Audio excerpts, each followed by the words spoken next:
काम करता है इस पे। ड्यूरिंग दिस नेस्टेड पीसीआर हम दो तरीके के जो है प्राइमर्स का यूज करते हैं। दैट नेस्टेड है guys, very good evening to all of you, नमस्कार, स्वागत है आप सभी लोगों का इस पर्टिकुलर सेशन में। होप कि आप सभी लोग ठीक होंगे, सुरक्षित होंगे, सेफ होंगे, अपना ध्यान रखना, अपनी फैमिली का।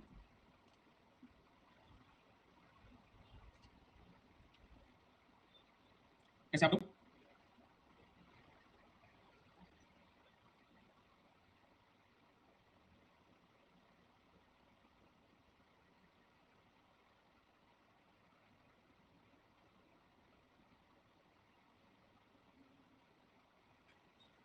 Okay, so PCR and molecular markers related हम टॉपिक डिस्कस करने वाले हैं। कई सारे टॉपिक्स हमने पढ़ रखे थे, उसी से रिलेटेड कुछ आगे पढ़ने वाले हैं। शुरू किया जाए।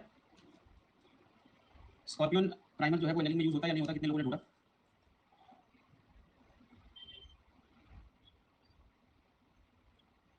चलो बढ़िया। तो आज हम शुरू करने वाले एक और मॉडिफिकेशन जिसका नाम है nested PCR.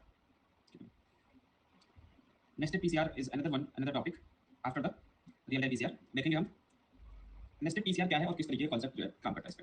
During this nested PCR हम दो तरीके के जो है प्राइमर्स का यूज करते हैं। दैट नेस्टेड पीसीआर यानी nested polymerase chain reaction is a modification of PCR that is intended to reduce the non specific binding. Non specific binding को रिड्यूस करने के लिए ही जो है ये बनाया गया है। क्योंकि कई बार प्राइमर जो होते हैं वो एक अनएक्सपेक्टेड मैनर में बाइंड कर लेते हैं और हमें जो प्रोडक्ट मिलता है वो अनएक्सपेक्टेड प्रोडक्ट मिलता है और हम वो चाहते नहीं। सो टू एनहांस द स्पेसिफिसिटी बढ़ाने के लिए दो सेट ऑफ प्राइमर का जो है वो यूज किया जाता है। The two set of primer जो है यहाँ पे यूज किया जाता है एंड उनमें से उसकी सेंसिटिविटी जो होती है वो बढ़ जाती है। The first set of the primer binds outside to the our target DNA and amplifies the larger fragment, and this set of primer is referred as the outer primer. इसको हम बोलते हैं outer primer. And the another set of primer binds specifically at the target site in the second round of amplification, and it amplifies only the target DNA, and this set of the primer is referred to as an inner primer. In this nested PCR, our template DNA is a primary binding site for outer set of primer as well as the second set of primer. कैसे design करते हैं और कैसे ये काम करता है, जरा समझने की कोशिश करिएगा। Although there is lots of conditions will appear, but मान लेते हैं कि मेरे पास ये DNA है, ये डीएनए है जिसको हमें एम्पलीफाई करना है 5 प्राइम टू 3 प्राइम और ये 3 टू 5। अब इस कंडीशन में जो है हमें इतना सेगमेंट जो है वो एम्पलीफाई करना है। We want to amplify this segment. हमारा टारगेट जो है वो इतना ही है जो मैं इस बॉक्स में रखा। अब कई बार कई प्राइमर्स जो होते हैं वो नॉन स्पेसिफिक मैनर में भी बाइंड कर लेते हैं। कुछ प्राइमर्स ऐसे हैं जो कि हो सकता है कि कुछ फॉरवर्ड प्राइमर जो है यहाँ पे ऐसे बाइंड कर जाए, कुछ फॉरवर्ड प्राइमर यहाँ पे बाइंड कर जाए, कुछ फॉरवर्ड प्राइमर यहाँ पे बाइंड कर जाए, कुछ रिवर्स प्राइमर यहाँ पे बाइंड करे, कुछ रिवर्स प्राइमर यहाँ पे बाइंड करे, कुछ फॉरवर्ड प्राइमर यहाँ पे बाइंड करे। तो इन इन्हीं मैनर जो है कई अलग अलग तरीके से बाइंडिंग हो सकती है। यहाँ से भी, यहाँ से भी, यहाँ से ऐसे से। नॉन स्पेसिफिक कैसे बाइंड हो सकता है? Non specific because of the complementary sequences, क्योंकि कॉम्प्लीमेंट्री सीक्वेंसेस उस हिसाब से होते हैं। तो कुछ प्राइमर ऐसे, कुछ प्राइमर यहाँ पे बाइंड कर दे। अब जरा समझिएगा, हमें जो है सिर्फ और सिर्फ मैंने दो सेट या दो कंडीशंस रिप्रेजेंट करने की कोशिश करी है। हम इस तरीके से अपना प्राइमर डिजाइन कर रहे हैं कि हमारा डिजायर्ड सीक्वेंस तो यहीं तक है, लेकिन उन डिजायर्ड सीक्वेंसेस से आउटर साइड में जो है हम एक प्राइमर डिजाइन कर रहे हैं। ये जो हमारा फॉरवर्ड प्राइमर है और ये जो है रिवर्स प्राइमर है, इन दोनों का जो बाइंडिंग साइट है वो outer then the target sequences है। जहां से कॉम्प्लीमेंट्री पेयरिंग कर रहे हैं वो कैसा है? वो आउटर है। So this is the outer site है फ्रॉम द टारगेट। जो टारगेट सीक्वेंस है उससे बाहर है। सिमिलरली वही केस यहाँ पे भी देखिए, ये वाला जो सीक्वेंस है जो कॉम्प्लीमेंट्री पेयर कर रहा है वो टारगेट से बाहर है, तो ये भी हम आउटर साइड पे है। तो ऐसे प्राइमर को हम बोलते हैं आउटर प्राइमर। आउटर प्राइमर, ये भी फॉरवर्ड प्राइमर है, ये भी हमारा फॉरवर्ड प्राइमर है, ये रिवर्स प्राइमर है, ये भी रिवर्स प्राइमर है। ठीक है ना? ये कंडीशन है।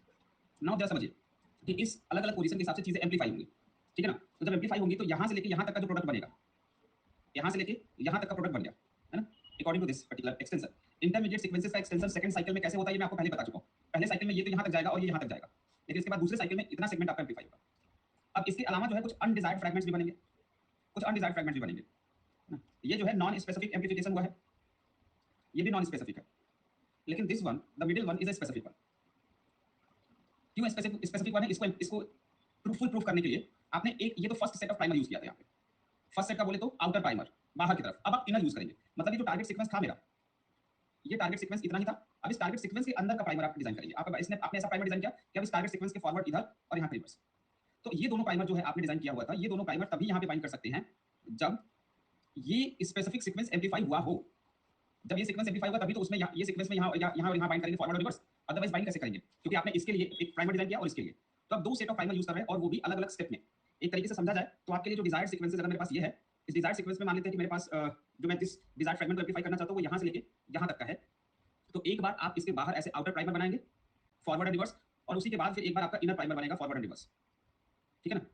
तो ये आपका आउटर प्राइमर है और ये वाला ये भी आउटर है, फॉरवर्ड प्राइमर है आउटर, ये रिवर्स प्राइमर है आउटर। तो जब तक ये बाइंड करके इस सीक्वेंस को एम्पलीफाई नहीं किया जाएगा, ये दोनों प्राइमर तो बाइंड नहीं करेंगे ना, ये तभी करेंगे जब उनको ये वाला सीक्वेंस मिलेगा। वो इन पे जाके बाइंड नहीं कर पाएगा। तो भले ही फर्स्ट राउंड में जो आपके नॉन स्पेसिफिक एम्प्लीफिकेशन हुए थे, सेकंड राउंड में वो नहीं हो पाएगा क्योंकि सेकंड राउंड वाला सिर्फ इन्हीं पे बाइंड कर रहा है, और जब इस पे बाइंड करेगा तो इस टारगेट सीक्वेंसेस को आपको एम्प्लीफाई करके दे देगा। अब ये आपका स्पेसिफाइड या स्पेसिफिक एम्प्लीफिकेशन हो गया। तो ये प्रोसेस है नेस्टेड पीसीआर का, कि we are using the two set of primer, one is outer and another one is inner. Outer primer को हम इसीलिए आउटर बोलते हैं क्योंकि उनका जो बाइंडिंग साइट होता है, site outside the target site, वो जो है टारगेट सीक्वेंसेस से बाहर है, और इनर इसलिए क्योंकि टारगेट से अंदर है, इनसाइड द टारगेट है। और दो स्टेप आपने जब चूज कर लिया तो जिसकी वजह से जो स्पेसिफिसिटी है वो बढ़ गई। वही चीज यहाँ पे भी रिप्रेजेंट किया जा रहा है। The sequence of the primers, एक देखिए आउटर प्राइमर है, कुछ नॉन, अभी आउटर प्राइमर स्पेसिफिक बाइंडिंग करेंगे और कहीं कहीं पे नॉन स्पेसिफिक बाइंडिंग भी करेंगे, जिससे आपको कुछ नॉन स्पेसिफिक एम्प्लीफिकेशंस मिलेंगे। लेकिन उसके बाद जो इनर प्राइमर्स होंगे फॉरवर्ड एंड रिवर्स, वो वहीं पे बाइंड करेंगे जिसमें कि आउटर प्राइमर सही जगह पे पोजीशन पे बाइंडेड हो। अब यहाँ पे जब आउटर पोजीशन इतने सीक्वेंसेस को एम्प्लीफाई कर लिया तो उस पोजीशन में इनर प्राइमर बाइंड करेगा, इनमें नहीं करेगा। तो फर्स्ट राउंड के बाद जो सेकंड राउंड पीसीआर होगा आपको सिर्फ एम्प्लीफाइड लेंगे, ये सब एलिमिनेट हो जाएंगे। सो this is how the nested PCR occurs. ठीक है ना, राइट, समझ में आ गया? तो ये जो है क्या हो गया, नॉन स्पेसिफिक बाइंडिंग को या नॉन स्पेसिफिक एम्प्लीफिकेशंस को एलिमिनेट करने के लिए आप टू सेट ऑफ प्राइमर का यूज कर रहे थे to eliminate the non specific binding या to eliminate the non specific amplification, to eliminate non specific amplification. Non specific amplification को कह सकते हैं एलिमिनेट करने के लिए दो सेट ऑफ प्राइमर का यूज किया गया, एक आउटर और एक इनर। आउटर जो है टारगेट से बाहर बाइंड करके एम्प्लीफाई कर रहा था और इनर टारगेट के अंदर, और ultimately you will get the final product. Somebody has asked the question कि सर हम रिस्ट्रिक्शन एंडोन्यूक्लियस से कट करके क्यों नहीं यूज कर सकते? अब कितना अच्छा क्वेश्चन है, कितना अच्छा जो है ये चीज है। हमेशा कभी भी अब इस पे कॉमन सेंस लगाते हैं। रिस्ट्रिक्शन एंडोन्यूक्लियस यूज करने के लिए यहाँ पे रिस्ट्रिक्शन साइट होना चाहिए, और जरूरी नहीं कि आप जो सेगमेंट डीएनए को एम्प्लीफाई कराना चाहते हैं वहां पे रिस्ट्रिक्शन साइट अवेलेबल हो। ये जरूरी तो है नहीं कि रिस्ट्रिक्शन साइट होगा तब हम उसको जो है कट कर देंगे, हो भी सकता है नहीं भी हो सकता, कंडीशन जो है फुलफिल होना जरूरी है, और ये अवेलेबल हो ये हमें नहीं पता। ठीक है ना, हो भी सकता है लेकिन नहीं भी हो सकता। अगर नहीं होगा तो उन केसेस में क्या करेंगे, अपने से पीसीआर करेंगे। सो नेस्टेड पीसीआर में बेसिक सा टू सेट ऑफ प्राइमर आप यूज कर रहे थे। द सेकंड कंडीशन या another technique is known as inverse PCR. Nested PCR is a modification of PCR to reduce the non-amplification non-specific amplification by using the two set of primer, simple, outer and inner. And what is inverse PCR? Inverse PCR means inverse polymerase chain reaction. It is a variant of polymerase chain reaction that uses the amplified DNA with only one known sequences. जब हमें जो है एक ही known sequence पता हो, या sometimes जो DNA sequence होते हैं हमें प्राइमर डिजाइन करने के लिए, मैंने आपको बताया था कि हमें टेम्पलेट के एंड्स का पता होना जरूरी है। अगर हमें टेम्पलेट एंड्स पता नहीं होगा तो हम जो है प्राइमर डिजाइन नहीं कर सकते। उस केस में कि if the template end are unknown, अगर ये कंडीशन हो कि जो टेम्पलेट एंड्स हैं दे आर अननोन, वो अननोन हो गए, so what will we do? उस केस में क्या करेंगे? तो अब जरा देखिएगा कि one limitation of the conventional PCR that it requires primers complementary ends, और इसकी वजह से क्या होता है कि हमें नॉलेज जरूरी होता है, but this method allows the PCR to be carried out if the only one sequence is available from which primer may be designed as well. With the help of this informations if the unknown flanking regions of the DNA और inserted DNA जो है हम उनको क्या करेंगे, उनको कैसे design करेंगे, मैं उस प्रोसेस को बताता हूं, सीधे सीधे समझिएगा कि condition will appear like this. आपके पास एक ऐसा डीएनए है जनरली केसेस में कि आपके पास बाहर की तरफ नोन है और बीच की तरफ अननोन है, चलेगा। नोन वाले के लिए आपने फॉरवर्ड प्राइमर, इसके लिए रिवर्स प्राइमर डिजाइन किया, एम्प्लीफाई कर देंगे। तो अगर आपके पास ऐसा कंडीशन है कि अननोन सीक्वेंस दो नोन सीक्वेंसेस के बीच में है, you can amplify with the PCR, आप इसको एम्प्लीफाई कर सकते हैं कि अगर आपके पास बस एंड्स जो है नोन है प्राइमर डिजाइन करने के लिए, बाकी तो एम्प्लीफाई कर लेंगे। लेकिन व्हाट इफ आपका नोन सीक्वेंस अंदर हो और बाहर के जो एंड्स हो वो अननोन हो? एक तो ये बनता है जो कन्वेंशनल पीसीआर के लिए, एंड अगर ऐसा केस बना कि अननोन सीक्वेंस बाहर हो और नोन सीक्वेंसेस बीच में हो, सो फॉर दिस वन अब ये डीएनए ब्लंट एंडेड हो सकते हैं या तो स्टिकी एंडेड है। If it is blunt ended तो भी कोई प्रॉब्लम नहीं है, if it is sticky ended तो भी कोई प्रॉब्लम नहीं है। We use the T4 DNA ligases and this ligase as you know that ये ब्लंट और स्टिकी दोनों को ऐड कर सकता है। सो ये एंड इस एंड से जोड़ देगा, एंड दिस विल मेक या दिस विल रीसर्कुलराइज और you can say circularize this linear DNA into the circular DNA. तो ये लीनियर डीएनए जो है वो सर्कुलर डीएनए का पार्ट हो जाएगा। अब जरा समझिए कि जब भी आपके पास अननोन डीएनए, अननोन सीक्वेंसेस जब भी आपके साथ जुड़ेंगे, है ना, ये है अननोन अननोन नोन अननोन। अब ऐसे ये जुड़ा तो एक अननोन दूसरे अननोन से जुड़ जाएगा। इसको अगर आप जोड़ के देखिए, ये वाला अननोन और ये वाला अननोन दोनों आपने जोड़ दिया, सो टू अननोन एक साथ हो जाएंगे और उनके बीच में नोन हो गए। ये तो कंडीशन था। यहाँ से आपने एंड को लाइगेट कर दिया था, ये लाइगेट कर दिया तो एक तरफ अननोन एक तरफ अननोन, ऐसे ऐसे, और ये है नोन। तो आपके पास जो सेगमेंट बच रहा है, जो कंडीशन अपीयर हो रही है, उसमें दो अननोन के बीच में नोन सीक्वेंस आ रहे हैं, राइट? ऐसा कहानी बन रहा है कि इधर भी अननोन है, इधर भी अननोन है और बीच में नोन सीक्वेंस है जो हमें पता है। ये हो गया, आपने जो है लीनियर डीएनए को सर्कुलर डीएनए में कन्वर्ट कर दिया। अभी सर्कुलर डीएनए को क्या करते हैं, जब आपके पास नोन सीक्वेंस है, नोन का मतलब you have the knowledge of sequence, आपको यहाँ पे सीक्वेंस के बारे में सारी जानकारी है, यानी सीक्वेंस के बारे में जब जानकारी है तो इसमें कोई ना कोई जो है रिस्ट्रिक्शन साइट आपको मिल जाएगा, ठीक है ना? तो because if there is a known sequences identify the any restriction site available in this known form. आप आइडेंटिफाई करिए कि इसमें कोई रिस्ट्रिक्शन साइट अवेलेबल है क्या, और जैसे रिस्ट्रिक्शन साइट अवेलेबल मिल गया, आप उस रिस्ट्रिक्शन साइट से जो है डाइजेस्ट करिए।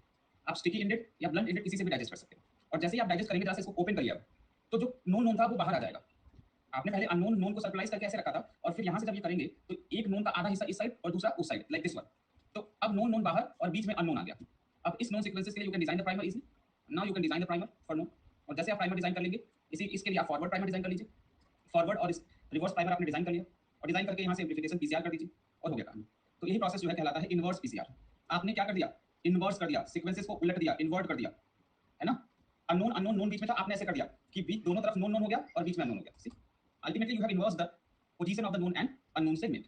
तो आप यहां पे क्या कर रहे हैं, invert the position of known and unknown segment. अब इस कंडीशन को देखिए, ये आप डायरेक्टली नहीं कर पा रहे थे, पहले आप उसको सर्कुलराइज कर रहे थे, और सर्कुलराइज करने के लिए आपको T4 डीएनए लाइगेजेस की जरूरत पड़ेगी और हाई सॉल्ट कंसंट्रेशन की भी जरूरत पड़ेगी, क्योंकि हाई सॉल्ट कंसंट्रेशन में ही ये परफॉर्म होगा और फिर ये प्रोसेस करेगा, फिर रिस्ट्रिक्शन एंड नाइट्राइजेशन करेंगे एंड देन जाके लीनियर में कन्वर्ट होगा एंड देन आप पीसीआर करेंगे। तो इस इनवर्स पीसीआर में जो है चीजें जो हो रही हैं, सबसे पहले आप सर्कुलराइज कर रहे हैं, सर्कुलराइज करने के बाद फिर आप रिस्ट्रिक्शन डाइजेशन कर रहे हैं, फिर जो है आप प्राइमर डिजाइन कर रहे हैं एंड देन आपके पास पीसीआर कर रहे हैं। ये विदाउट डूइंग दिस आप नहीं परफॉर्म कर पाएंगे। तो ये काम आप कर सकते हैं। इनवर्स पीसीआर समझ में आया, किसी को कोई समस्या?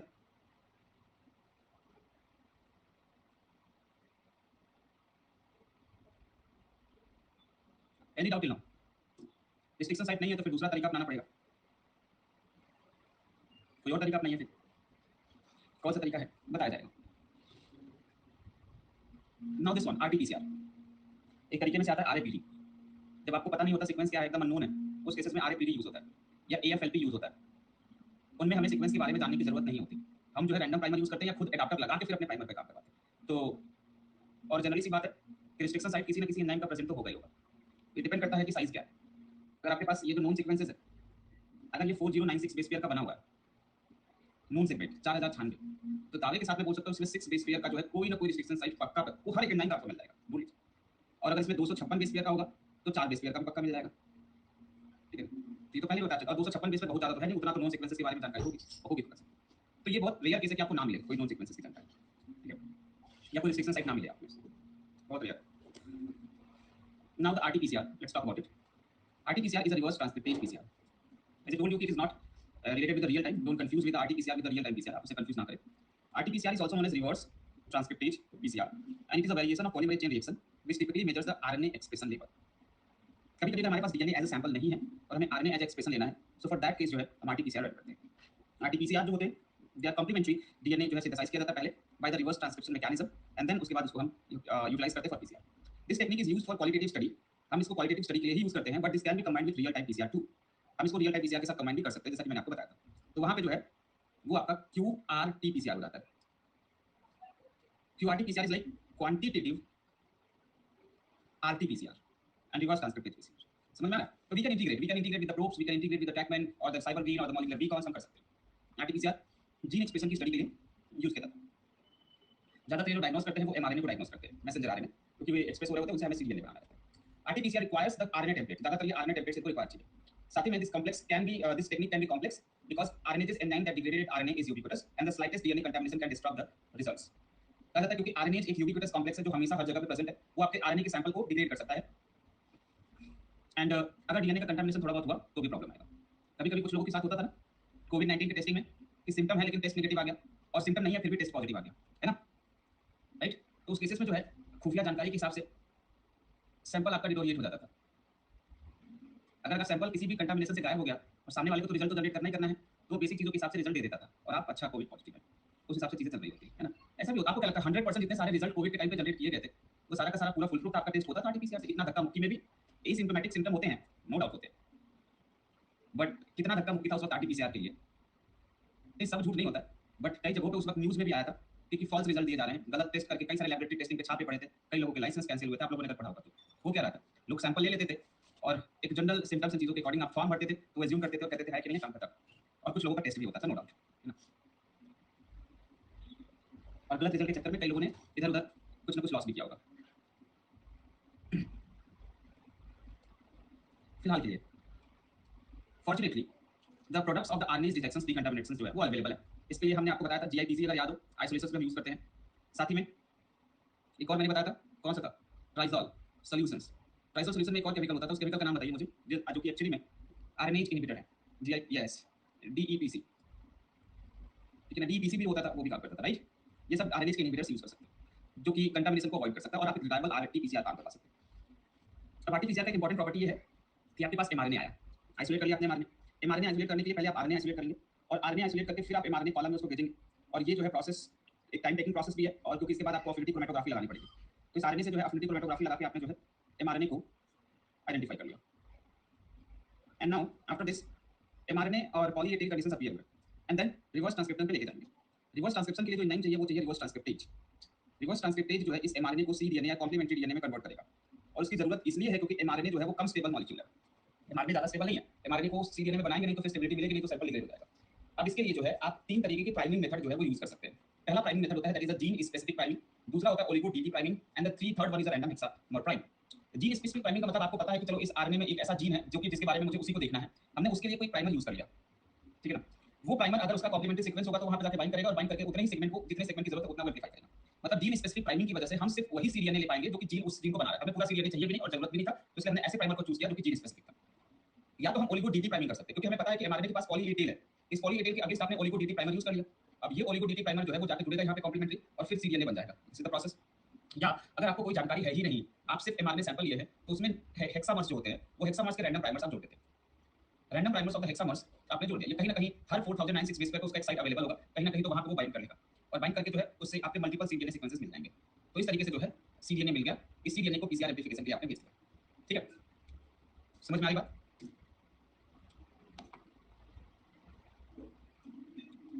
जी sir, yes sir. Let's see कि how the synthesis will occurs. समझने की कोशिश करते हैं। आप ओलिगो डीटी प्राइमर यूज करिए या जी स्पेसिफिक करिए, रैंडम हेक्सामर यूज करिए, डजंट मैटर मच। बट यहाँ पे समझिए कि आपके पास जो है एक एमआरएनए है, इस एमआरएनए के लिए आप gene specific primer oligo dT या रैंडम हेक्सामर्स का यूज कर सकते थे। जीन के लिए कोई specific internal primer oligo dT यहाँ से या रैंडम हेक्सामर्स मल्टीपल जगह पे बाइंड करेंगे। मैंने जो है ओलिगो डीटी प्राइमर का यूज किया, मतलब ये oligo dT primer is going to bind with this particularly A. तो इसके लिए यहाँ पे टी, यहाँ पे टी, यहाँ पे टी, यहाँ पे टी, यहाँ पे टी जो है वो जुड़ गया। ये रहा 5 प्राइम एंड और ये रहा 3 प्राइम एंड। नाउ अब आपका प्राइमर जुड़ गया। प्राइमर जुड़ने के बाद अब आपकी जो है प्राइमिंग कर दिया आपने, है ना, प्राइमिंग कर दिया। अब इसके बाद जो है रिवर्स ट्रांसक्रिप्शन कराने वाले हैं। पहला स्टेप था प्राइमिंग, दूसरा स्टेप था रिवर्स ट्रांसक्रिप्शन। रिवर्स ट्रांसक्रिप्शन के लिए you need a reverse transcriptase. Reverse transcriptase is known as RNA dependent DNA polymerase, मतलब ये आरएनए पे जुड़ा डिपेंड रहता है और उसके बदले में डीएनए जुड़ता है। किसी ने अभी पूछा मेरे से कि व्हाट इज डीटी। बेसिक जो है एकदम ताक पे रखते हुए, ये डीटी का मतलब क्या होता है, डीऑक्सी थाइमीन, ये डीटी, ये डीऑक्सी मतलब डीएनए में यूज होने वाला है। जैसे आप किसी भी न्यूक्लियोटाइड के आगे जैसे एनटीपीज होते हैं, वैसे उनको अगर ये राइबोज आरएनए में यूज होते हैं और डीएनटीपीज होते हैं वो डीएनए में यूज होते हैं। फर्क बताया जा चुका है, लेकिन कौन पढ़े, क्यों पढ़े, कैसे पढ़े, सब जो है छोड़ देना होता है, ठीक है ना। तो ये ओलिगो डीटी का मतलब ये डीऑक्सी थाइमीन है, क्योंकि इसके आगे हम डीएनए बनाने वाले हैं, आरएनए नहीं, इसलिए ओलिगो डीटी प्राइमर यूज करते हैं क्योंकि वो जो है वो डीएनए वाले कंडीशंस पे रहेगा। तो अब क्या होता है कि यहाँ पे रिवर्स ट्रांसक्रिप्शन के केसेस में ये जो 3 प्राइम ओएच हमारा प्राइमर प्रोवाइड कर रहा था, वहां से रिवर्स ट्रांसक्रिप्टेज जाके बाइंड करेगा। रिवर्स ट्रांसक्रिप्टेज जो है वो आपका बाइंड करने के बाद 3 प्राइम ओएच से एक्सटेंशन शुरू करेगा और टेम्पलेट के बदले में यहाँ पे डीएनए ऐड करता हुआ चला जाएगा। तो ये जो दूसरा स्ट्रैंड बन रहा था, ऊपर वाला स्ट्रैंड तो आपका था एमआरएनए का और नीचे वाला जो स्ट्रैंड बन रहा था वो बन रहा था सीडीएनए का। ना बनते बनते जो है एक एमआरएनए और एक सीडीएनए का हाइब्रिड जो है वो अपीयर हो गया। So the third step reverse transcription के बाद that is a hybrid formation. Hybrid formation हो गया, किसका, एक आरएनए का स्ट्रैंड है और एक डीएनए का। अब इसमें से हमें आरएनए को हटाना है। So from this RNA DNA hybrid, अब हमें इस आरएनए डीएनए हाइब्रिड से हटाने के लिए वी नीड IS1 एंडोन्यूक्लियोटाइड। वाह रे शेर, सब पढ़ाने के बावजूद भी याद है। अभी मैं रिट्रोवायरस पढ़ा रहा था, उसमें भी ये कॉन्सेप्ट पढ़ाया था, उसमें भी सेम यही हो रहा है, ठीक है। जो रिट्रोवायरसेस होते हैं उसमें भी यही फिनोमेना हो रहा होता है, बस फर्क इतना है कि इसमें हर एक स्टेप अलग अलग एंजाइम से कैरी आउट होता है और उसमें हर एक स्टेप जो एक ही एंजाइम से होता है। तो नाउ इन द हाइब्रिड अब यहाँ पे क्या होगा, that is the degradation of the hybrid, degradation of RNA. यहाँ पे आरएनए का जो है वो डिग्रेडेशन हो जाएगा फ्रॉम हाइब्रिड। हाइब्रिड से आपने आरएनए को डिग्रेड कर दिया, ये आरएनएच जो है वो हाइब्रिड से जो आरएनए है उस आरएनए को डिग्रेड कर दिया, वो RNH degrade the RNA from the hybrid, वो हाइब्रिड से जो है वो डिग्रेड कर दिया। Now after that the sixth one, जैसे आरएनए हो गया ये आपका सिंगल स्ट्रैंडेड सीडीएनए बन गया, ठीक है। So you will have the single stranded complementary DNA. अब सिंगल स्ट्रैंडेड कॉम्प्लीमेंट्री डीएनए को जो है आपको डबल स्ट्रैंडेड बनाना है। अब इसको डबल स्टैंडर्ड बनाने के लिए you have to mechanism. The first mechanism is the normal mechanism, जिसमें कि आप जो है प्राइमर देते हैं और पॉलीमरेज देते हैं और फिर वो डीएनटीपीज देते हैं जिससे कि प्राइमर इस 3 प्राइम एंड पे जुड़ेगा और फिर पॉलीमरेज उसको एक्सटेंड करके जो है इसको डबल स्टैंडर्ड सीडीएनए में कर देगा। तो first mechanism is your primer dependent, इस पे प्राइमर पे डिपेंडेंट है, primer dependent double stand formation. आपने प्राइमर पे डिपेंड, आपने प्राइमर को दिया, देखिए सिंगल स्टैंडर्ड सीडीएनए जो बना था इसके 3 प्राइम एंड पे प्राइमर ऐसे बाइंड कर जाएगा और इससे जो है पॉलीमरेज जुड़ के इसको डबल स्टैंडर्ड सीडीएनए बना देगा, पहला मैकेनिज्म। या तो दूसरा मैकेनिज्म जो है वो है सेल्फ प्राइमिंग मेथड, या जिसको बोलते हैं प्राइमर इंडिपेंडेंट मेथड। ये जो है प्राइमर इंडिपेंडेंट है। What is the meaning of this one, कि कभी कभी सीडीएनए के पास जो सिंगल स्टैंडर्ड है उसके 3 प्राइम एंड पे कुछ सेल्फ कॉम्प्लीमेंट्री सीक्वेंसेस होते हैं। सेल्फ कॉम्प्लीमेंट्री सीक्वेंसेस का मतलब ये है कि वो जो है वो आपके खुद ही लूप जैसे या स्ट्रक्चर बना सकते हैं। तो ये सेल्फ कॉम्प्लीमेंट्री सीक्वेंसेस ऐसे मुड़ जाएगा और क्या बना देगा, यहाँ पे एक लूप बना देगा, एक टर्न घूम जाएगा ऐसे, और जो 3 प्राइम एंड है वही अब बिहेव करने लगेगा, प्राइमर की कमी को पूरा कर देगा। सो इट इज लाइक ये जो है 3 प्राइम ओएच इधर आ गया, अब इस 3 प्राइम ओएच को पॉलीमरेज यूज करेगा विदाउट प्राइमर और आगे की तरफ बढ़ जाएगा। और ये जो डबल स्टैंडर्ड सीडीएनए लूप बना है, इसमें इस एंड को कट करने के लिए यू नीड S1 इंडोन्यूक्लियोटाइड, और ये कट करेगा यहाँ से और कट करके जो है डबल स्टैंडर्ड सीडीएनए बना देगा। सो जैसे कि सेल्फ कॉम्प्लीमेंट्री सीक्वेंसेस में ये देखिए CCC GGG है, तो CCC GGG आपस में पेयर कर लेगा, तो ये एंड जो है वो इस तरफ आ जाएगा लाइक दिस वन, और फिर जो है बाद में कट करके इसको अलग कर दिया आपने। तो self complementary sequences is the requirement या is the condition which promotes the primer independent that formation of the double stranded one। तो अगर मैं शुरुआत से शुरू करूं तो आपके पास एक mRNA था, इस mRNA को सबसे पहले आपने रिवर्स ट्रांसक्रिप्ट प्राइमिंग किया ओलिगो डीटी या कोई भी प्राइमर से, फिर आपने रिवर्स ट्रांसक्रिप्टेज दिया जिससे कि सीडीएनए बना। अब हाइब्रिड से आप आरएनए को हटाना चाहते हैं तो आरएनए हटाने के लिए आपने आरएनएच दिया। आरएनए हट जाने के बाद आपके पास जो सिंगल स्टैंडर्ड सीडीएनए बना था, इसको डबल स्टैंडर्ड में बनाने के लिए आप प्राइमर डिपेंडेंट पे जा सकते हैं, अलग से प्राइमर देते उससे बन जाए, या तो अगर उस 3 प्राइम एंड पे कुछ सेल्फ कॉम्प्लीमेंट्री सीक्वेंसेस होंगे तो वो लूप बना लेगा और पॉलीमरेजेस उसको ऐड कर देंगे, और ऐड करके फिर S1 इंडोन्यूक्लियोटाइड से कट करके आप डबल स्टैंडर्ड सीडीएनए बना सकते हैं। So these are the two mechanisms by which double stranded cDNA will form, and ये double stranded cDNA will further go for the PCR mechanism। जब ये हो जाएगा तो ये पर्टिकुलरली PCR मैकेनिज्म के लिए डबल स्टैंडर्ड cDNA जाएगा, और फिर जो है वहां पे वही same process, same reaction mixture सब कुछ तैयार करके आप PCR में ले जाइए। तो RT-PCR इज नथिंग, इसमें बस सैंपल का जो प्रिपरेशन है वो थोड़ा सा अलग है। आप सैंपल को जो है वो प्रॉपर आरएनए से डीएनए में बना के तब यूज कर रहे हैं, बाकी का मैकेनिज्म इससे, बस आपके पास जो आरएनए है उससे आप क्या बना रहे हैं, उससे जो है cDNA बना रहे हैं। तो वही मैंने यहाँ बताया, रिवर्स ट्रांसक्रिप्शन करके आप किसी मैकेनिज्म से cDNA बनाइए और PCR का एम्प्लीफिकेशन कराइए। क्लियर? ये this is your reverse transcription PCR, sorry.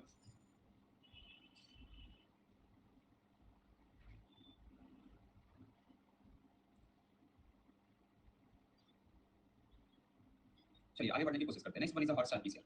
दो क्वेश्चन है। कोविड में जीन स्पेसिफिक प्राइमिंग हो रहा था, कोविड में जो है वो जीन स्पेसिफिक प्राइमिंग हो रहा था क्योंकि वहाँ पे कुछ ACE2, ठीक है ना, एंजियोटेंसिन कन्वर्टिंग एंजाइम 2 जो रिसेप्टर्स होते थे वहाँ से इंटरेक्ट करते थे, और वो जो लंग्स में पाया जाता है, तो वो उस मैकेनिज्म को देखते हुए उसके जीनोम जो कि आरएनए क्या उसके आरएनए में जो जीन था जो ACE2 को जो है बढ़ाता था, उस पर्टिकुलर कंडीशंस को हम यूज किए, उसके अगेंस्ट हमने प्राइमर बनाया और फिर हम जो एम्प्लीफाई करते हैं तो उसी specific ACE2 related genes, angiotensin converting enzyme 2, ठीक है, रेनिन एंजियोटेंसिन सिस्टम से वो ACE2 आता है, ठीक है। कोविड-19 पे पेपर पढ़ लो अगर जानकारी चाहिए तो, रिसर्च पेपर बहुत सारे कोविड-19 के ऊपर भरमार पेपर लोगों ने पब्लिश किया था। इंडिया या फॉरेन में अभी के लिए पीएचडी का मतलब पेपर है, पढ़ो पेपर दबा के, ठीक है। लोग से पेपर लिखता है सर इन primer dependent how we design the primer, क्योंकि हमें तो 3 प्राइम की सीक्वेंसेस ही नहीं पता है, तो हम कैसे, क्यों नहीं पता है? आप जिस जीन को करना चाह रहे हैं, आप 3 प्राइम सीक्वेंसेस आप ऑब्वियसली बात है सीक्वेंसिंग करके पता कर लीजिए ना भाई। अगर आपको किसी का पता नहीं तो सीक्वेंसिंग कर लो, पता कर लो, उसके बाद आप उसके लिए प्राइमर बना लो। सीक्वेंसिंग इज द ऑप्शन ना, to know the sequence of any particular sample, आप सीक्वेंसिंग कर लो, उसके बाद आपकी कहानी आसान हो जाएगी। अगर आपको कोई चीज नहीं आता है तो, और नहीं भी पता तो सेल्फ प्राइमिंग मेथड तो है ना, you can use self priming method also. आप सेल्फ प्राइमिंग करवाइए उससे और फिर विदाउट प्राइमर भी काम कर लीजिए। इट डिपेंड्स किस तरीके का कंडीशन बन रहा है। और कोई डाउट?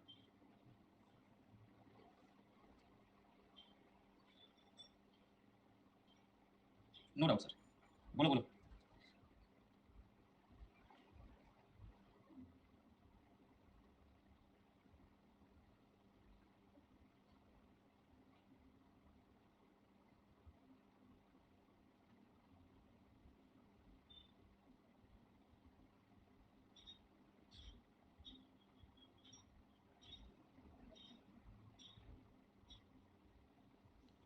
ओके, ये सब इंटरव्यू में पूछता है, मत पढ़ो यार बेटा। अब इंटरव्यूअर के मन में तो मैं बैठा नहीं हूँ ना, ऐसा ऐसा डाउट आता है कि मेरे को फिर क्या क्या यार। अब इंटरव्यू का मन करेगा तो पूछ देगा, नहीं मन करेगा तो इंटरव्यूअर का माइंड कोई पढ़ सकता है, वो तो उस वक्त जब वो आपका इंटरव्यू ले रहा हो तो कुछ भी पूछ सकता है ना।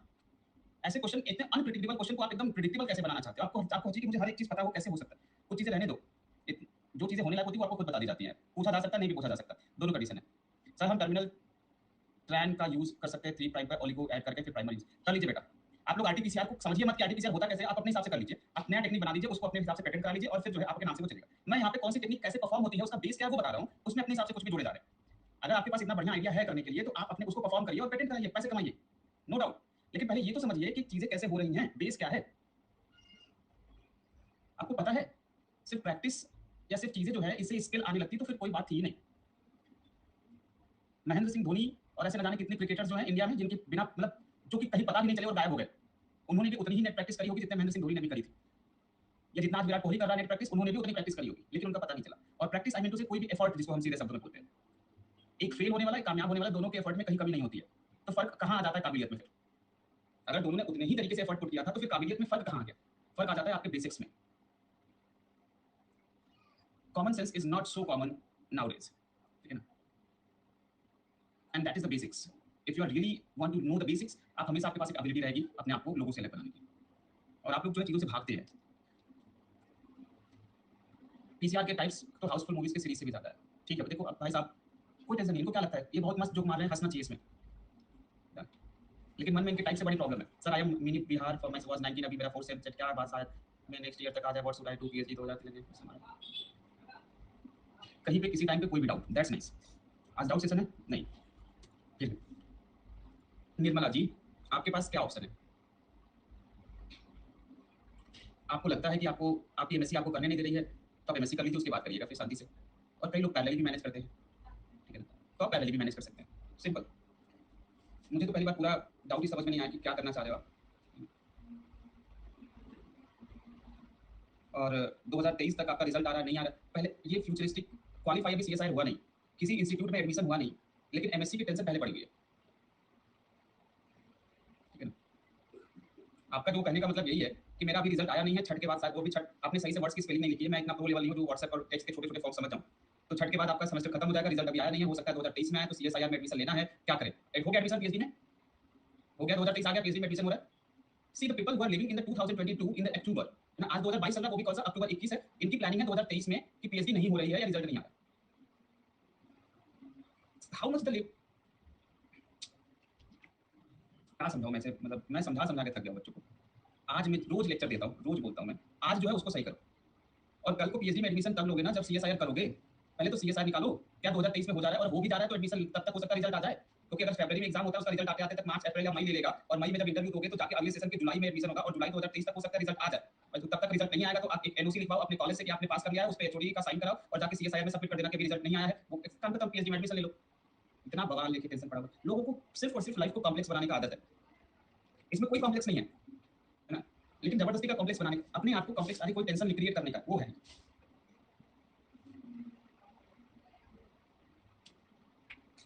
चलिए, थैंक यू सो मच, ठीक है डियर, ठीक है।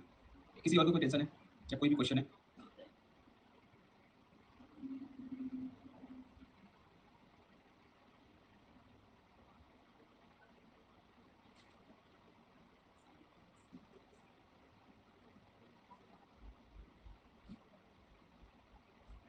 मेरा बहुत टेंशन है, क्या प्रॉब्लम है ma'am? Yes sir.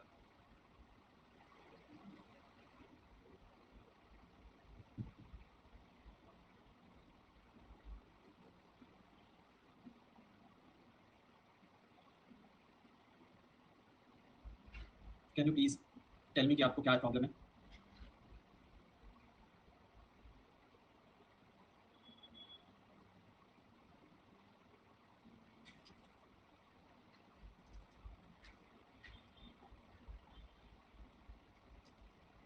I repeat, can you please tell me कि what is your problem?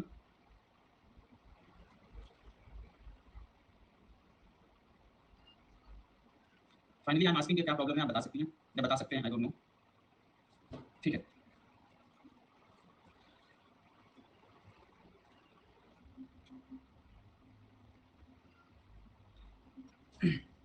Hotstar PCR के ऊपर बात करने की कोशिश करते हैं।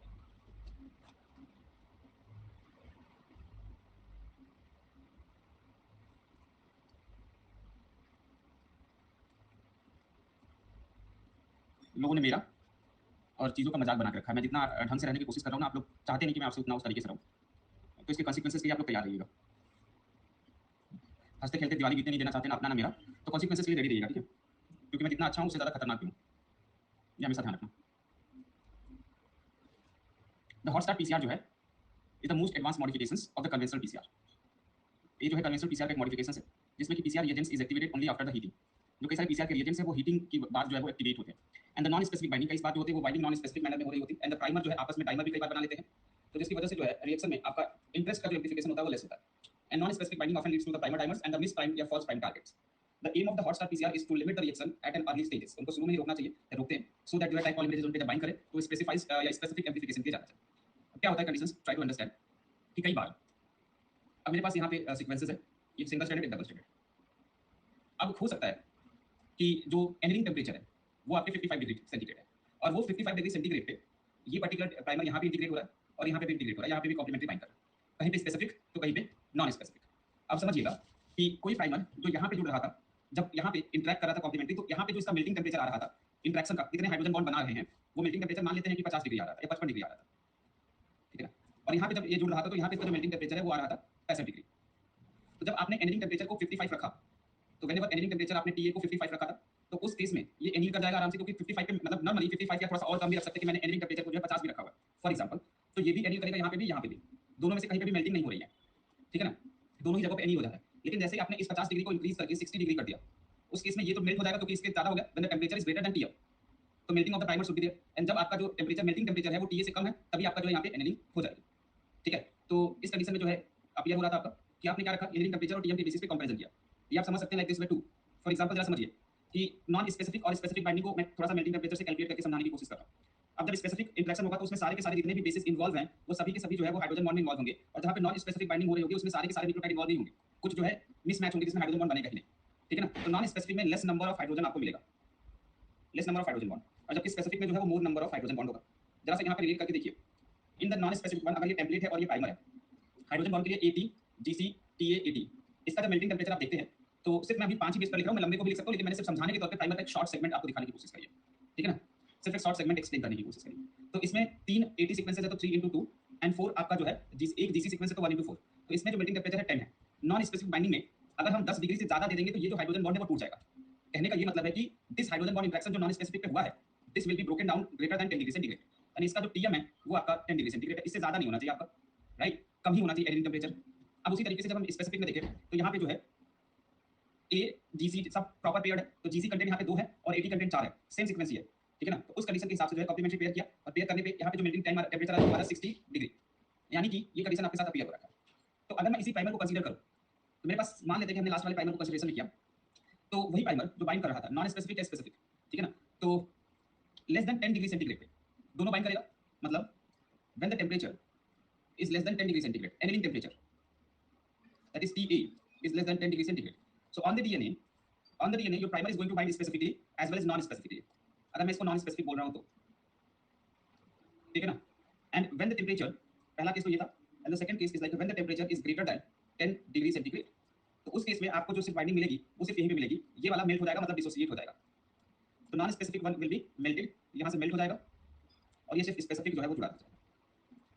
तो प्राइमर की जो स्पेसिफिक बाइंडिंग है उसको आप इनहांस करते रहे हैं एनलिंग टेंपरेचर को बढ़ा के, समझ में आ रहा है? So what you are doing that you are increasing the annealing temperature, increasing the annealing temperature, annealing temperature को आप इंक्रीज कर रहे हैं to enhance the, to enhance the specific binding, specific binding and remove the non specific binding, ये condition बनेगा। ठीक है, so this will occur to the hot start PCR कि जो आपके नॉन स्पेसिफिक बाइंडिंग है एट द लोअर टेंपरेचर वो भी बाइंड कर सकते हैं, बट अगर हमने थोड़ा सा एनलिंग टेंपरेचर को बढ़ा दिया तो जो नॉन स्पेसिफिक बाइंडिंग है वो मेल्टेड आउट हो जाएंगे और आपका सिर्फ और सिर्फ क्या रहेगा, वो आपका हाईली एफिशिएंट जो है वो रहेंगे, राइट। चलो, hot start PCR, RTPCR, multiplex PCR, inverse PCR और नेस्टेड पीसीआर। हमारे पास एक पीसीआर आता है जिसको हम बोलते हैं कॉलोनी पीसीआर, ये छोटे छोटे बस टाइप्स आपको रिप्रेजेंट किया जा रहा है। What is colony PCR? कभी कभी क्या करते हैं कि कुछ लोग इंटेलिजेंट होते हैं और वो कहते हैं कि मैं आखिर में हमारे पास अगर बैक्टीरियल कॉलोनीज ग्रो कर रही है, मैं इसके डीएनए को आइसोलेट करने क्यों जाऊं, मैं डायरेक्टली इस कॉलोनीज को ही सैंपल में डाल देता हूं और वहां पे जो है उसको थोड़ा सा टेंपरेचर को बढ़ा देता हूं, सेल वैसे नेचर हो जाने वाला और डीएनए बाहर आ जाएगा ऑटोमेटिकली। तो कॉलोनी सैंपल में कॉलोनीज जो होते हैं वो ऑब्टेन किए जाते हैं बाय स्टेराइल पिपेट टिप और द टूथपिक। आपने पीसीआर मिक्स में जो है टूथपिक से कॉलोनी डाल दी, डीएनए डालने के लिए इतना टेंशन तामझाम किया है, और सेल डिस्ट्रप्शन के लिए आपने उसको एक एक्सटेंडेड टाइम तक रख दिया 95 डिग्री पे, थोड़ा ज्यादा टाइम के लिए रख दिया कि सेल डीनेचर हो गया, और आप जो है डिनेचरेशन स्टेप को 100 डिग्री सेंटीग्रेड पे कैरी आउट कर सकते हैं। और ये एक ऐसी टेक्निक है जो रैपिड स्क्रीनिंग करता है, क्योंकि आप सैंपल को सेल्स को लेंगे, डीएनए आइसोलेट करेंगे, फिर डीएनए को फिर से उसको प्यूरिफाई करेंगे, फिर उसको पीसीआर मिक्स में डालेंगे, तो टाइम टेकिंग प्रोसेस है। तो डायरेक्टली आपने सेल को उठा के पीसीआर मिक्स में डाल दिया, सो डीएनए आइसोलेशन का जो प्रोसेस है वो बच जाता है। It is a simple method, क्योंकि इसमें आपने DNA isolation, cystic lysation, southern blotting not required at all, इसकी जरूरत ही नहीं है। सीधे सीधे आपने क्या किया, pick a colony from the DNA library into the microcentrifuge और द माइक्रोटाइटर वेल। आपके पास जो कॉलोनी यहां से पिक करिए विद द टूथपिक और द माइक्रोपिपेट, कोई कॉलोनी उठाइए, इस कॉलोनी को जो है वो आप पीसीआर मिक्स में सीधे डाल दीजिए यहां से, टूथपिक या माइक्रोपिपेट से आपने उठाया और उठा के इसको यहां पे, फिर उसके बाद पीसीआर लाइसिस का यूज कर सकते हैं, सो दैट सेल जो है यहां पे लाइज हो जाएगा। लगभग 5 मिनट के लिए आप 95 टू 100 डिग्री सेंटीग्रेड पे हीट कर देते हैं, फिर उसके बाद आप पीसीआर यूज करते हैं by the mixture of the PCR reactions, जितने भी पीसीआर रिएक्शंस है उसमें एलिकोट्स को मिक्स करेंगे, एंड आफ्टर दैट आप उसको रन कर देंगे जेल इलेक्ट्रोफोरेसिस पे। तो यू हैव कॉलोनीज, बाकी पीसीआर मिक्स में डाला, उसको रन किया, लेके गए, और फिर आपका direct colony PCR. Colony PCR के बाद एक ऐसा पीसीआर आता है जिसको बोलते हैं multiplex. Multiplex PCR is like those PCR जैसे आजकल पहले के मूवीज जो है वो वन थिएटर वाले चलते थे, और आजकल के जो है थिएटर्स में एक ही टाइम पे मल्टीपल मूवीज चलती हैं, मल्टीप्लेक्स। वैसे यहाँ पे भी जो मल्टीप्लेक्स पीसीआर क्या कहता है कि जब हमें more than one target sequences को आपको एम्प्लीफाई करना है एक सिंगल रिएक्शन मिक्सर में, तो हम कर सकते हैं by using the multiple primers. बार बार हर एक सैंपल के लिए अलग अलग रन करने की जरूरत नहीं है, क्योंकि हर बार आपको डीएनटीपीज देना है, टैग पॉलीमरेजेस देने हैं, तो उससे पैसा ज्यादा लगेगा। तो आपने हर एक सैंपल को एक ही रिएक्शन मिक्सर में डाल के सिर्फ प्राइमर अलग अलग कर दिया, जिस डीएनए का जो प्राइमर होगा वो एम्प्लीफाई होगा, फिर बाद में आपने उनको रन कर दिया। So what is the cases here, ये जो है it is ideal for conserving the costly polymerases and the templates for the short supply. You have strain A, strain B, strain C as well as strain D. आपने इसके लिए अलग primer design किया, इसके लिए अलग, इसके लिए अलग और इसके लिए अलग, चारों के सैंपल्स को लिए इन पीसीआर को एक सिंगल ट्यूब में मिक्स कर दिया और फिर रन कर दिया, आपको सब अलग अलग फ्रैगमेंट्स में एम्प्लीफाइड साइज मिल जाए। बस ये ध्यान है कि सभी में जो है प्राइमर या जो साइजेस है वो अलग अलग, पता लगे एक ही साइज का फ्रैगमेंट है तो फिर एक ही लेन में आप जब सेपरेट करेंगे तो दोनों एक ही जगह पे आ जाएंगे। ये डिफरेंट बैंड तभी मिलेंगे जब यहाँ पे जो स्ट्रेंस है उनका जो साइज है वो अलग अलग हो, डिफरेंट हो। So this is the multiplex PCR. When we have the lots of samples, हमने सभी के लिए अलग अलग डिफरेंट डिफरेंट प्राइमर डिजाइन किया, उनको सिंगल पीसीआर मिक्स में रख दिया। सभी के लिए डिफरेंट प्राइमर्स है और प्राइमर्स ही सारा काम करना है। प्राइमर्स अलग अलग है तो अलग अलग फ्रैगमेंट्स आपको मिलेगा। ए के लिए देखिए ए आ गया, फिर बी वाला यहाँ पे है, सी इज हियर, डी इज। इस अकॉर्डिंग अगर आप देखेंगे तो सी के पास जो है वो लार्जेस्ट फ्रैगमेंट जो है वो एम्प्लीफाई हो रहा है and D one is the smallest. जितना नीचे जाएगा उतना छोटा रहेगा और जितना ऊपर रहेगा उतना बड़ा साइज रहेगा। ठीक है, so this is your multiplex PCR. Any doubt till now? Doubt should be genuine. घर पे चाचा की शादी है और पापा जी नाराज हैं, ये सब कुछ डाउट नहीं होना चाहिए।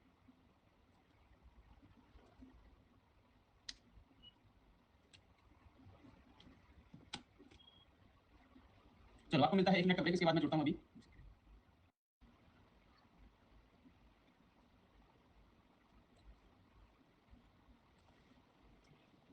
Okay, the next topic is molecular markers.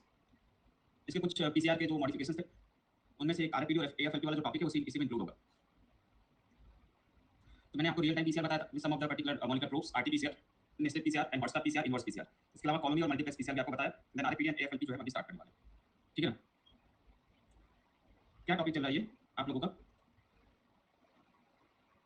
Sir का 17 रैंक आया था, क्या मतलब है इस चीज का अभी की? चल क्या रहा है? 2 मिनट के लिए ब्रेक में इतने परेशान क्यों घूम रहे होते हो? अरे हो गया ना, ब्रेक हो गया तब तक बात कर लिए। मैं आ गया तो उसका मतलब बात बंद, राइट? Break over.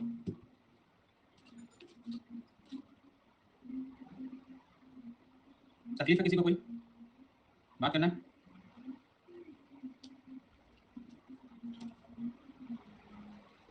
नहीं ना, ठीक है। ये बात करना है तो मैं छोड़ दूंगा, आराम से बात कर लो, कोई दिक्कत नहीं है।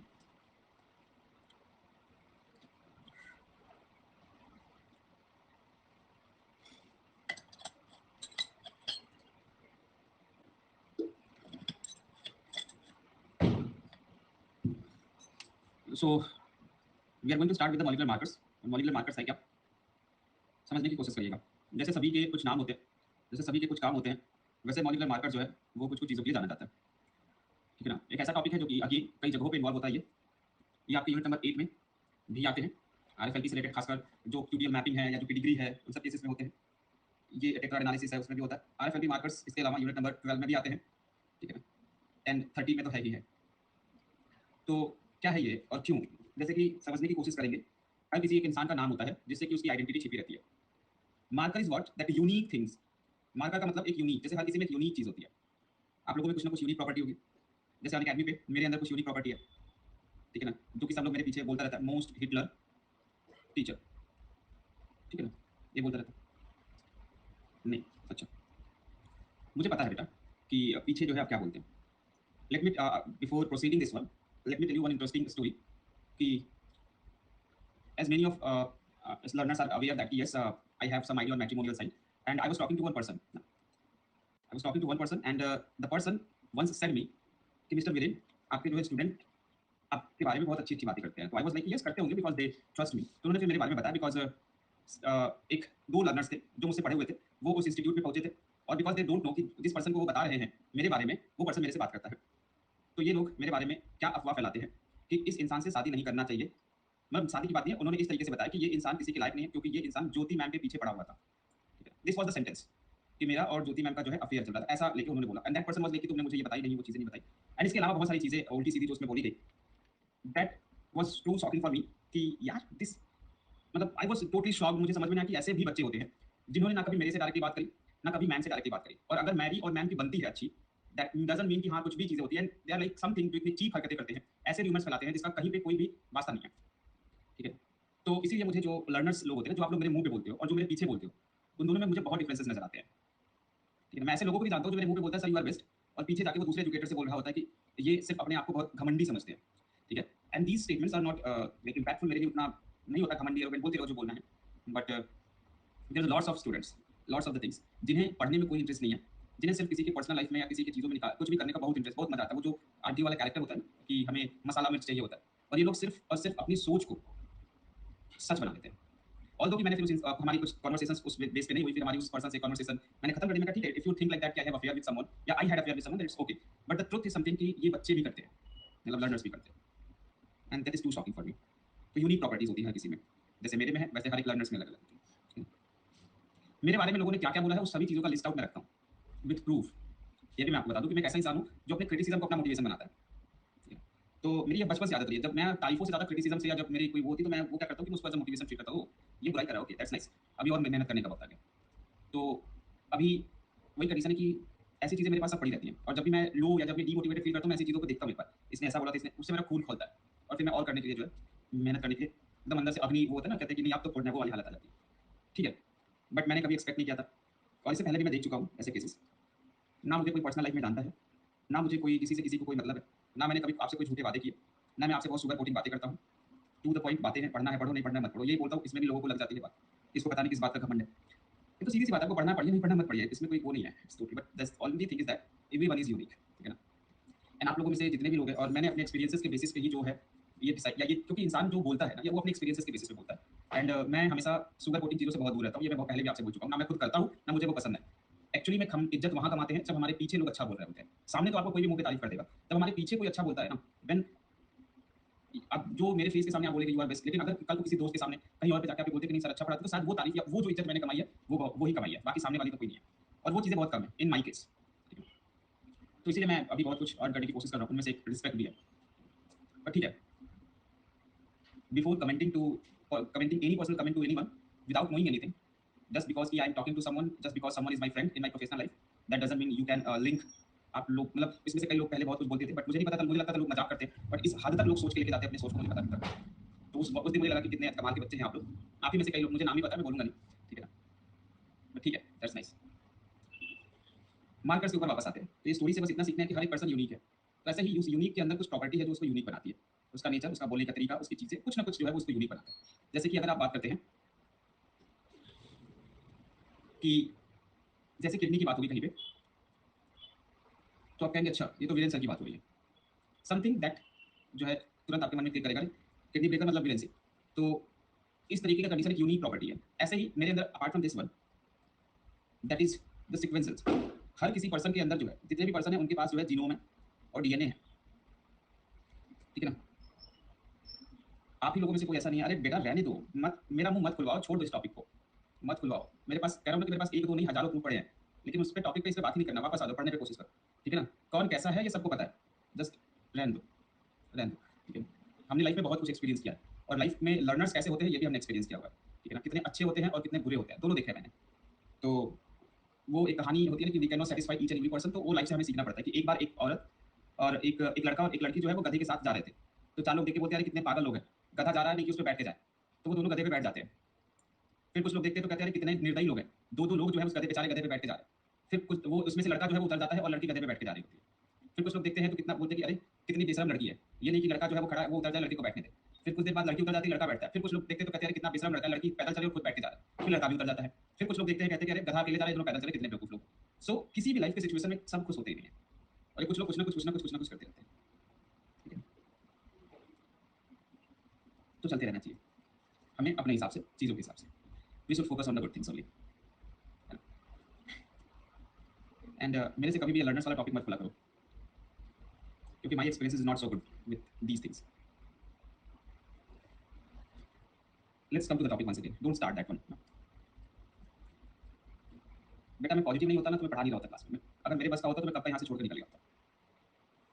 मैं अगर अपने पर्सनल ओपिनियन की बात करूँ तो मैं कब का ये प्लेटफॉर्म, ये चीज़ छोड़ के जा चुका होता। तो प्लीज़ अभी के लिए छोड़ दो उसको ना।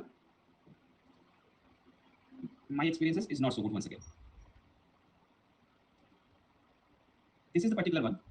ये पर्सन पर्सन के पास जैसे हर एक यूनिक कैरेक्टर होता है, वैसे ही हर पर्सन के पास जो है उसके जीनोम में कुछ यूनिक सीक्वेंसेस होते हैं, ठीक है ना, unique sequences. And these unique sequences जो है इसी को हम बोलते हैं मार्कर। अब जीनोम है, यहाँ पे डीएनए है। अब डीएनए में क्या होता है कि some DNA some sequences are polymorphic. वो यूनिक सीक्वेंसेस कहलाते हैं पॉलीमॉर्फिक। पॉलीमॉर्फिक का मतलब ये है कि जिनका रूप बदलता रहता है। पॉली मतलब मेनी, मॉर्फिक का मतलब टाइप। मतलब अगर मेरे पास अलग पर्सन 1 है ये, पर्सन 2 है ये, पर्सन 3 है ये, पर्सन 4 है ये, हो सकता है कि इसमें सीक्वेंस जो है वो GATC हो, इसमें जो है वो GTTC हो, इसमें जो है GAAC हो, इसमें जो है GCCC हो। सभी में बाकी सीक्वेंस सेम है, लेकिन ये तो इसमें आप देख रहे हैं कि ये सीक्वेंस में वेरिएशन हो रखे हैं बीच के दो वाले में, right. So we can say that कि ये यूनिक है, सभी एकदम एग्जैक्ट सेम है, बट उसमें भी कुछ चेंजेस है और वो उनको यूनिक बनाता है। वो सिर्फ इसी में है, ये सिर्फ इसी में है, ये वाला सीक्वेंस सिर्फ इसमें, ये वाला सीक्वेंस इसमें। तो ये जो पॉलीमॉर्फिक सीक्वेंसेस होते हैं जिनके कई रूप हैं, ये पॉलीमॉर्फिक सीक्वेंसेस जो होते हैं यही आपके क्या करते हैं, दे आर अ मार्कर, यही मार्कर का काम करते हैं। हर एक कह सकते हैं पर्सन में यूनिक होते हैं। पॉलीमॉर्फिक डीएनए और polymorphic markers they are very prone to the mutations. जो म्यूटेशंस होते हैं वो उनके लिए काफी प्रोन होते हैं, उनके लिए वेरिएशंस आता है। मॉलिक्यूलर मार्कर्स पढ़ के ही जो है आप सालुकी का जो है वो पोस्ट पा सकते हैं। आपने वो एक टीवी सीरियल आता है सीआईडी, दया पता लगाओ कुछ तो गड़बड़ है, उसमें एक कैरेक्टर है सालुकी जो कि लैब में हर एक चीज को टेस्ट करता है, और कोई भी क्रिमिनल होता है तो कहता है कि ये रहा ब्लड और इससे निकाला डीएनए, और वो करता है आरएफएलपी और कर देता है ये रहा आपका क्रिमिनल, राइट, यही करता है। And this kind of sample वो रन करता है। उसने क्या किया कि एक जो है वो लैडर लगाया, यहाँ पे अगर आप देख पा रहे हैं यहाँ पे जो है लैडर है, लैडर मतलब हम बोलते हैं अननोन सीक्वेंसेस, लैडर जो है नोन साइज के जो है वो हमें 100 200 ऐसे कर करके 100 200 500 1000 5000 एंड सो ऑन। तो इस हिसाब से देखिए कि मैं अगर बोलता हूँ मेरे पास इसमें से कई सारे इंडिविजुअल्स हैं, जिसमें से दिस 4 इंडिविजुअल, दिस वन 4 1 जो कि क्रिमिनल प्लेस पे मिला था, हेयर नेल या समथिंग, मैं एग्जांपल के तौर पे बोल रहा हूँ, क्रिमिनल प्लेस पे मिला था, मान लेते हैं कि नेल गिर गया था या हेयर था, उसकी क्रिमिनल प्लेस पे ये मिला। अब इसको देखते हुए आप देखेंगे तो बाकी सारे के सारे ये सब सस्पेक्ट है, ये फैमिली मेंबर्स है, और ये जो है रिश्तेदार है या बगल में अड़ोस पड़ोस में है, नेबर्स, ठीक है ना। अब भाभी जी की मौत हो गई है, भैया जी देखना चाहते हैं कि किसने मारा। भैया जी ने जो है सबका सीआईडी को फोन किया, ये रियलिटी की बात नहीं कर रहा हूँ मैं, वेब सीरीज की बात कर रहा हूँ या वो टीवी सीरियल की। सीआईडी आई, पता लगा कुछ गड़बड़ है, नेल्स मिला क्रिमिनल प्लेस से, और उसको जो है सालुकी के पास भेज दिया। सालुकी ने उसको लिया और मॉलिक्यूलर मार्कर से टेक्निक अप्लाई किया और उससे जो है रन कर दिया ऐसे, और रन करने के बाद देखा इस कंडीशन पे। नेबर्स में से ये वाला जो है वो है आपका मिल्कमैन, ठीक है ना। तो अब आपने देखा कि इस पूरे फैमिली में इस क्रिमिनल प्लेस पे जो बैंड दिख रहा है, 2 bands, this is similar in this milkman, मतलब कि इसी ने मारा है, और इसको एक थप्पड़ दिया मारेगा, ये सीधे आपको जेल में मिलेगा। बीच का सीन कैसे वो जादू हो जाता है पता नहीं, तुमने मारा था, कहता हाँ मैंने ही मारा, चलो लेके ये केस।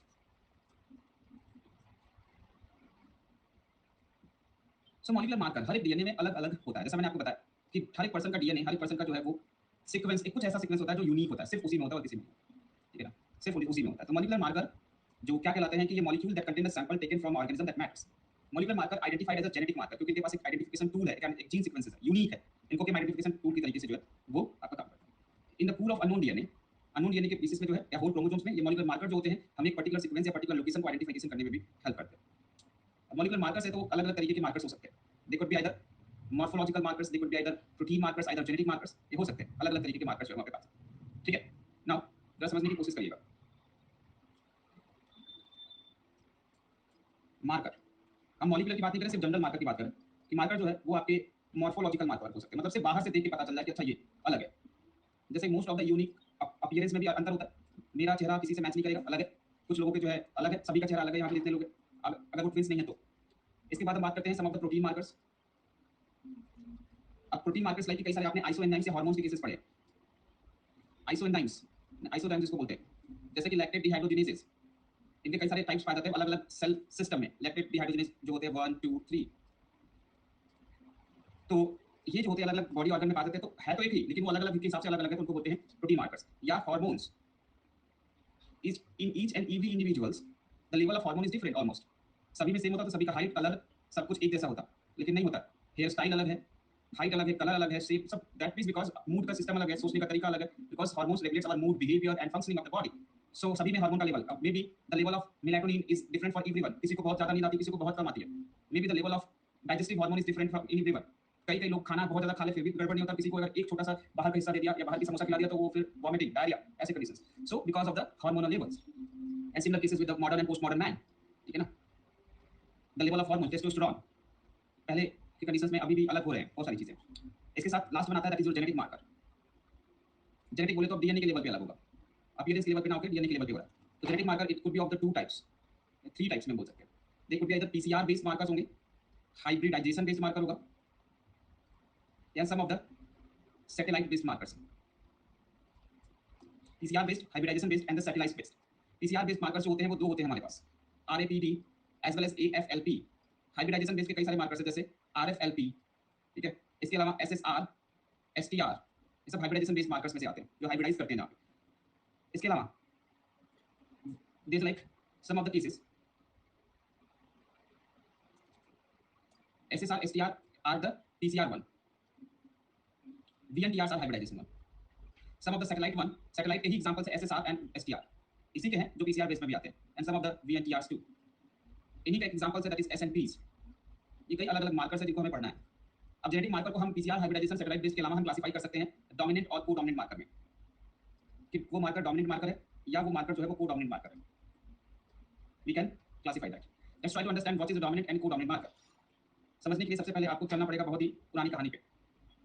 चलिए तो ठीक, नहीं चलिए तो और भी अच्छी बात है। बचपन में क्रोमोसोम हमने पढ़ा था, और उस क्रोमोसोम में मैंने आपको बताया था कि जो एलीली पोजीशन होते हैं वो आपके नॉन सिस्टर क्रोमैटिड पे पाए जाते हैं, ठीक है ना। नॉन सिस्टर क्रोमैटिड पे आपका एलीली पोजीशन जो है वो अवेलेबल रहता है। अगर मैं इस पे बात करने की कोशिश करूं तो जैसे ये क्रोमोसोम है, इसमें क्या है कि यहाँ पे जीन है, इसका अल्टरनेटिव फॉर्म जो है वो यहाँ पे आपको दिख रहा है। तो ड्यूरिंग दिस वन कि ये आपका एलिलिक फॉर्म है और ये बी एलिलिक फॉर्म है।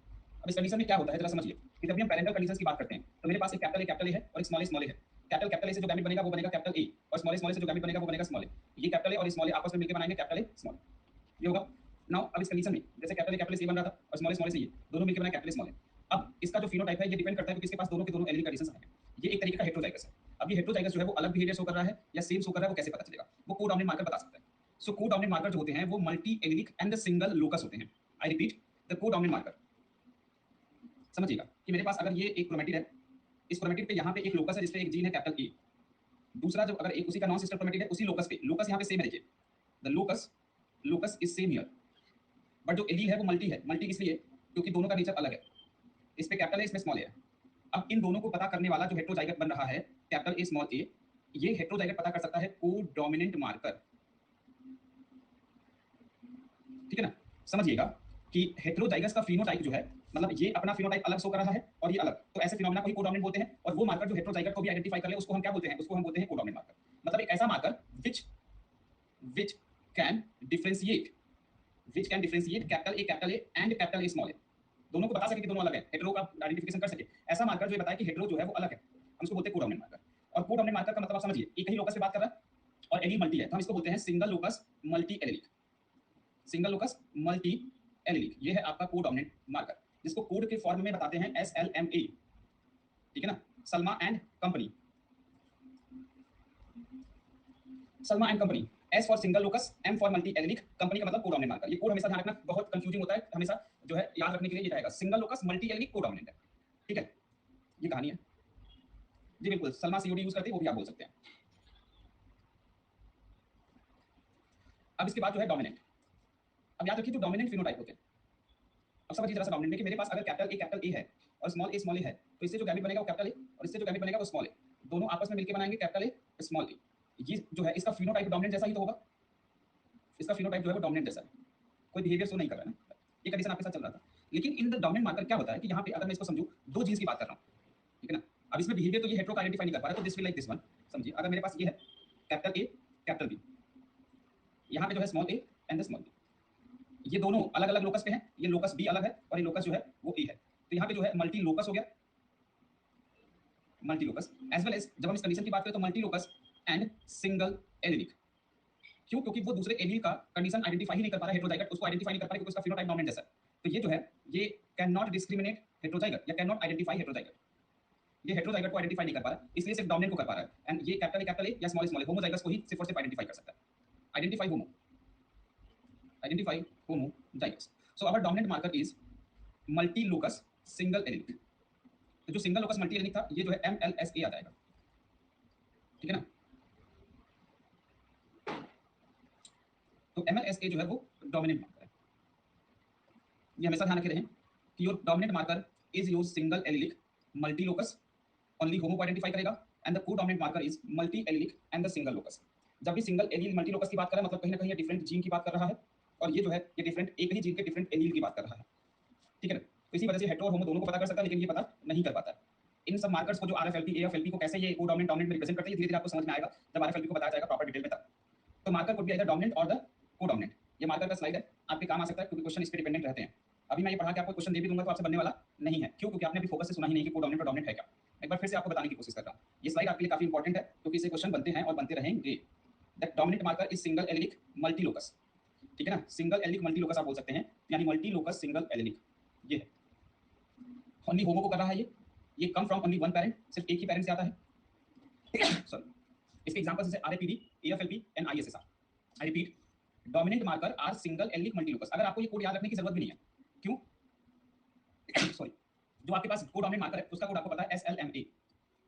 SLMA जो है COD था, तो जरा समझिए जो D होगा उसमें इसका उल्टा होगा हमेशा। तो यानी अगर ये सिंगल लोकस है डोमिनेंट के लिए, कोडोमिनेंट के लिए, और मल्टी एलिलिक है, तो डोमिनेंट के लिए मल्टी लोकस सिंगल एलिलिक, यही भी इसका उल्टा कर दीजिए। आपके पास अगर सलमा COD पता है तो आप M को इधर कर दीजिए, ML ऐसे कर दीजिए, बस इसको इधर से इसको इधर से, कोई भी काम। ये आपका COD है, कोडोमिनेंट, और ये डोमिनेंट है। इस कोड का हमेशा ध्यान रखे रहे कि कौन सिंगल लोकस कौन मल्टी एलिलिक है, कंफ्यूजन रहता है। ये सिर्फ होमो को देखता है और ये होमो हेटेरो दोनों को देखता है। इन सब के अलावा ये जो डोमिनेंट है वो आता है आपके सिर्फ एक पैरेंट से, जबकि कोडोमिनेंट दोनों पैरेंट से आता है। ये आपको समझाया जाएगा, डोंट वरी, ठीक है। And example of dominant marker is RAPD, AFLP, ISSR। इन सबको डिटेल में पढ़ेंगे one by one, RAPD, AFLP, ISSR। ये जो है डोमिनेंट मार्कर की बात की जा रही है। और जो आपके पास कोडोमिनेंट मार्कर उसके कई सारे एग्जांपल्स है, RFLP, SSR, STR, SNPs, VNTRs। याद रहे RAPD और AFLP एंड ISSR, ये तीन याद रख लो डोमिनेंट मार्कर में, जिसको बोलते हैं राय, RAI, RAPD, AFLP, ISSR। Dominant में आपकी राय जो है आएंगे, और बाकी के जो RFLP हैं, SSR, जितने भी S वाले हैं वो आपके यहाँ पे आते हैं, ठीक है। अब what is the like dominant and codominant marker, जरा समझिए क्या बोला कि one parent and second parent. Codominant marker का मतलब देखिए कि इससे, अब इस O1 को देखिए, इससे ये वाला एलील आ रहा है। अगर मैं इसको बोलता कि मान लेते हैं कैपिटल A एलील ये रहा और स्मॉल a एलील ये रहा, तो O1 जो है वो कैपिटल A एलील और स्मॉल a एलील है। O1 इज योर हेटेरोजाइगोट, क्योंकि इसके पास दोनों बैंड है, दोनों पैरेंट से आ रहा है, इस पैरेंट से भी आ रहा है और इस पैरेंट से भी आ रहा है, so it is a hetero one, right, differentiate कर पा रहा है। और O2 को जरा देखिए, O2 पे सिर्फ स्मॉल a आ रहा है, इससे कोई एलील आ नहीं रहा है, तो ये आपका होमो हो गया। Parent homozygous for parent 2 not 1, ठीक है। पैरेंट 2 के लिए होमोजाइगस है, देखिए उसी का जो है एलील आ रहा है।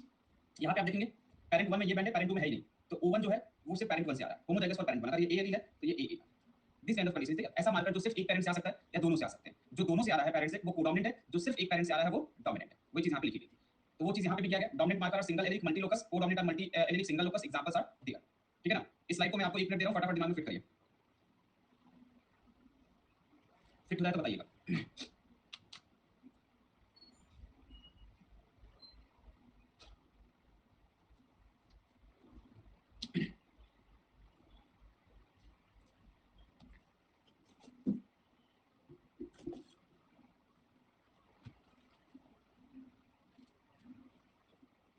डन, चलो क्वेश्चन सॉल्व करो।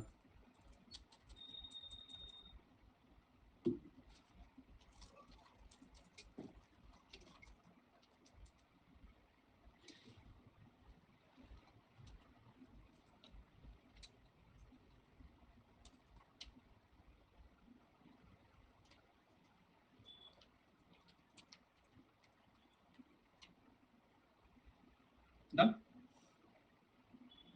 चलो 20% भी अगर सही कर लेते तो बहुत है, बाकी उम्मीद नहीं है मेरे को।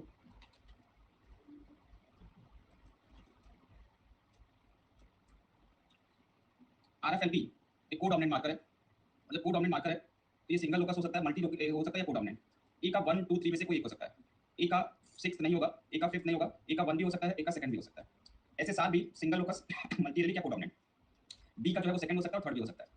AFLP and RAPD dominant marker है, डोमिनेंट मार्कर हो सकते हैं, मल्टी लोकस हो सकते हैं या सिंगल एलिक हो सकते हैं। तो यानी कि इनमें जो है ये ऑप्शंस होगा कि सी का जो है वो 5th होता है मल्टी लोकस, एंड डी का जो है वो डोमिनेंट आता है, दिस वन, ठीक है। चलो thank you so much for watching this one. एक यहाँ पे भी है, इसको भी सॉल्व करो फटाफट।